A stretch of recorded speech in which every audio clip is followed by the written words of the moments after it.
सभ्यता से भरपूर शास्त्री परिवार की इकलौती बेटी मोहिनी को बचपन में ही पढ़ाई के लिए विदेश भेज देते हैं, जहां से वो सालों बाद ग्रेजुएशन पूरी करके इंडिया वापस आती है, जो अब संस्कार, सभ्यता, संस्कृति जैसी चीजों से कोसों दूर होती है।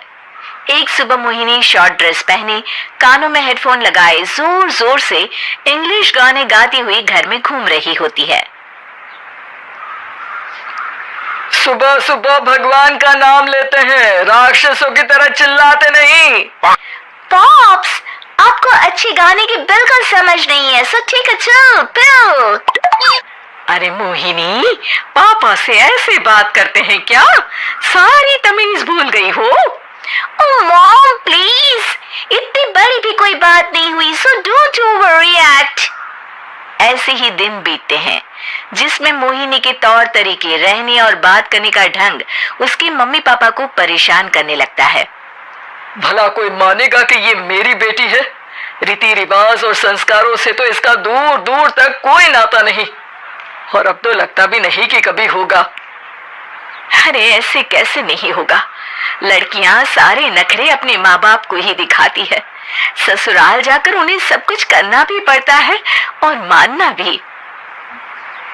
पत्नी की बात शास्त्री जी समझ जाते हैं और कुछ ही दिनों में अपने से भी ज्यादा धार्मिक परिवार में निखिल के साथ मोहिनी का रिश्ता पक्का कर देते हैं। रिश्ता तो पक्का कर दिया, पर यहाँ मोहिनी को कैसे मनाएंगे? शादी ब्याह के मामले में आटे में नमक जितना झूठ तो चलता है जी।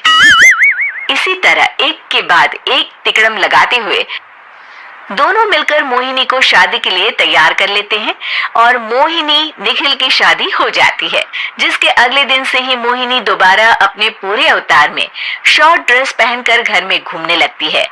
बहू को ऐसे देख सास की आंखें फटी की फटी रह जाती हैं।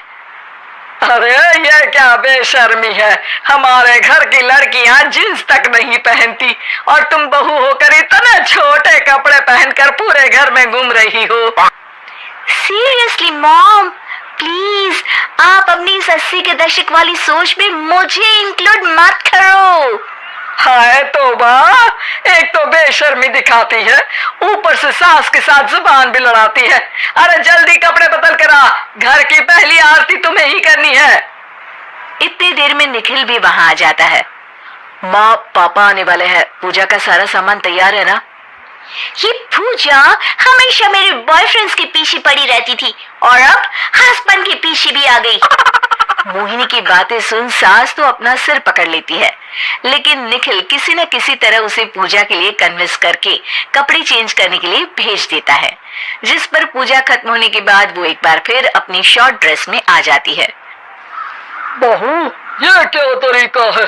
संस्कार नाम की कोई चीज है या नहीं? नहीं ससुर जी, संस्कार मेरा दूसरा बॉयफ्रेंड था, अब तो मेरा उससे कोई कांटेक्ट नहीं है। मोहिनी का जवाब सुन के ससुर तो भगवान नाम जपते वहां से चले जाते हैं, लेकिन सास बहू के बीच कहा सुनी फिर शुरू हो जाती है, जिसे इग्नोर करते हुए मोहिनी घर से बाहर चली जाती है और देर रात घर वापस आती है। मोहिनी, मैं जानता हूँ कि तुम विदेश में रही हो और तुम्हें वहीं की आदत है, पर यहाँ चीजें कुछ अलग है। अगर तुम उस हिसाब से कुछ एडजस्ट कर लो तो सबके लिए सही हो जाएगा।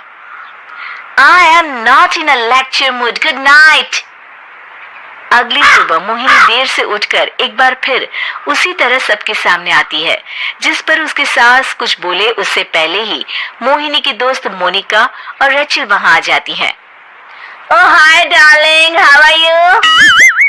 OMG, we missed you so much.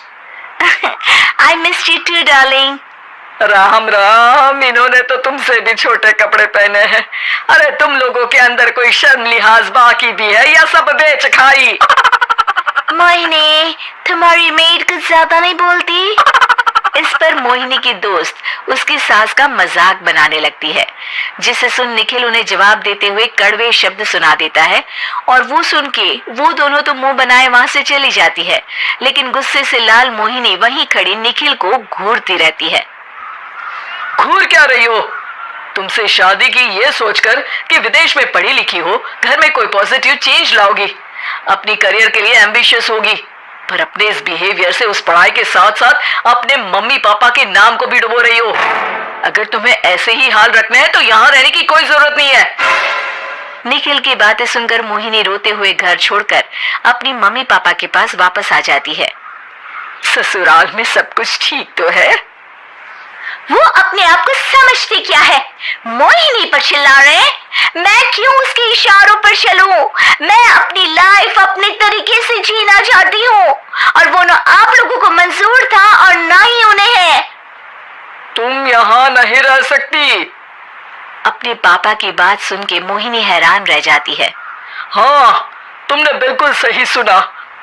अगर तुम्हें अपने इस घमंड, बेशर्मी और बदतमीजी में ही जीना है तो तुम यहाँ भी नहीं रह सकती।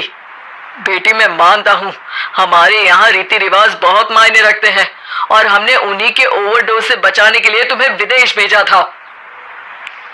एक लड़की जो शादी करके घर और बच्चे संभालती है, उससे तुम अपने आप को ज्यादा समझ सको इसके लिए भेजा था।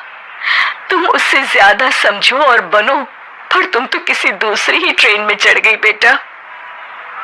उसके मम्मी पापा बहुत देर तक मोहिनी को सारी बातें समझाते हैं, जिन्हें सुनकर मोहिनी को अपनी गलती का एहसास होता है। वो जॉब ज्वाइन कर लेती है और ससुराल वापस आकर उन्हें मॉडर्न बनाती है और खुद भी कुछ रिवाज सीखते हुए खुशी से रहने लगती है।